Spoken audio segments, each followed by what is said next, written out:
हिमाचल प्रदेश के हर गांव शहर की ताजा तरीन खबरों के लिए जुड़िए टुडे हिमाचल के साथ। यूट्यूब पर सब्सक्राइब कीजिए, टुडे हिमाचल चैनल को फेसबुक पर फॉलो कीजिए और पल पल की खबरों के लिए सर्च कीजिए www.todayhimachal.com। आपका विश्वास हमारी पहचान।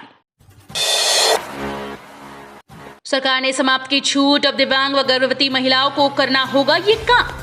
हिमाचल प्रदेश में अब दिव्यांगों व गर्भवती महिलाओं को भी कार्यालय आना होगा। सरकार ने कोविड-19 पाबंदियों के कारण इनके कार्यालय आने के लिए दी गई छूट को समाप्त कर दिया।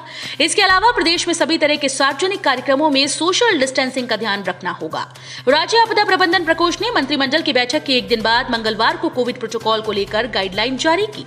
जारी गाइडलाइन के अनुसार राज्य में सभी सामाजिक, धार्मिक, सांस्कृतिक, राजनीतिक व अन्य कार्यक्रम 50% क्षमता के साथ होंगे।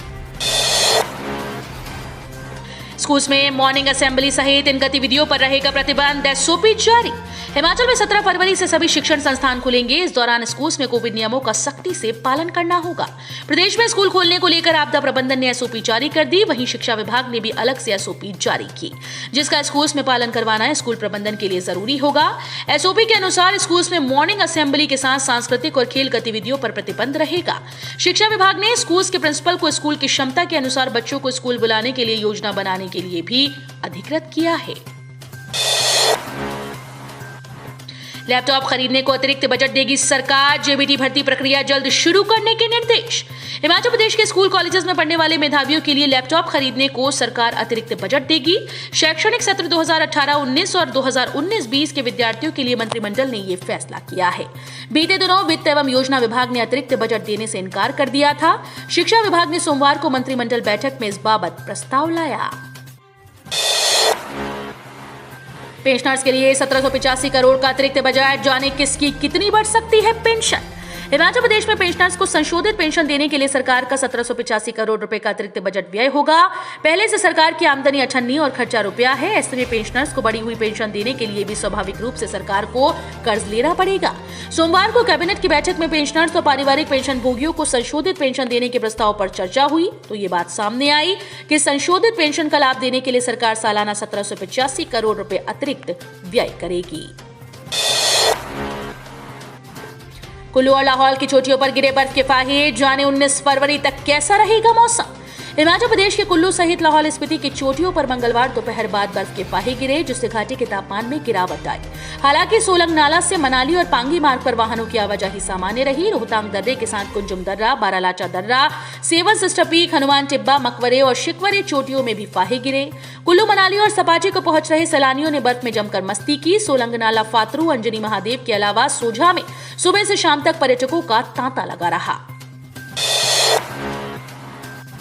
हिमाचल के शिक्षण संस्थानों में हिजाब पहनकर आने पर रोक, ड्रेस कोड पर ही प्रवेश। हिमाचल प्रदेश के शिक्षण संस्थानों में तय ड्रेस कोड पर ही विद्यार्थियों को प्रवेश मिलेगा। हिजाब पहनने पर पूर्ण तौर पर रोक रहेगी। प्रदेश में 17 फरवरी से स्कूल खुलने से पहले शिक्षा मंत्री गोविंद सिंह ठाकुर ने ये बड़ा बयान दिया। उन्होंने कहा कि इस मामले को धार्मिक रंग देना गलत है, ये मुद्दा नहीं होना चाहिए। हिजाब पहनकर स्कूल कॉलेजेस में आना गलत है। शिक्षण संस्थाओं में गुणवत्ता, विश्वसनीयता बनी रहनी चाहिए।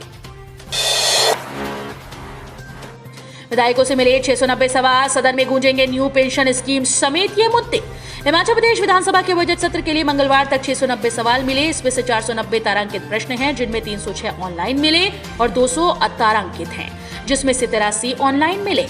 इनमें सड़कों के निर्माण, शिक्षण और स्वास्थ्य संस्थानों को स्तरोन्नत करने, विभिन्न विभागों में रिक्तियां भरने, बढ़ते आपराधिक मामलों, ऊर्जा, परिवहन, न्यू पेंशन स्कीम आदि से संबंधित सवाल हैं। ये जानकारी मंगलवार को हिमाचल प्रदेश विधानसभा के अध्यक्ष विपिन सिंह परमार ने दी। 17 फरवरी से खुलेंगे सभी शिक्षण संस्थान, लंगर परोसने पर अब पाबंदी नहीं, आदेश जारी। हिमाचल प्रदेश में 17 फरवरी से कोविड नियमों की पालना के साथ सभी शिक्षण संस्थान सामान्य शेड्यूल के तहत काम करना शुरू कर देंगे।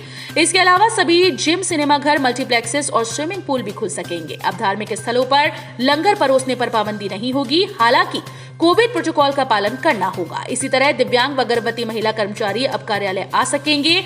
विवाह, अंतिम संस्कार समेत सभी सामाजिक, धार्मिक, सांस्कृतिक, राजनीतिक व अन्य समारोहों में बंद व खुले स्थलों में कुल क्षमता के 50% लोग शामिल हो सकेंगे। सोमवार को कैबिनेट की बैठक में कोविड-19 की स्थिति की समीक्षा करते हुए महामारी को नियंत्रण में मानकर ये फैसले लिए गए थे। विभिन्न पदों के लिए साक्षात्कार और मूल्यांकन की तिथियां जारी।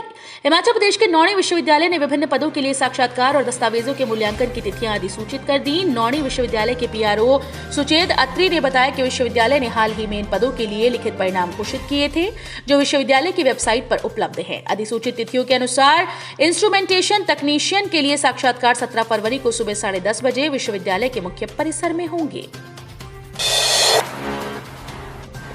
कमेटी ने किया प्लांट्स का दौरा। सीमेंट के दामों पर लगाम लगाने की तैयारी में हिमाचल सरकार। सीमेंट के दामों में बार बार हो रही बढ़ोतरी के बाद किरकिरी झेल रही प्रदेश सरकार ने इस पर लगाम लगाने की कवायद शुरू कर दी। हाल ही में दाम बढ़ने के बाद सरकार की ओर से गठित विभिन्न विभागों के अधिकारियों की कमेटी ने 3 दिन तक प्रदेश के सीमेंट प्लांट्स का दौरा किया। इस दौरान कमेटी ने खनन पट्टे, पर्यावरण, खनिज दोहन दस्तावेजों आदि की छानबीन की है। हिमाचल में 368 लोग पॉजिटिव, 748 हुए ठीक, 1 की मौत।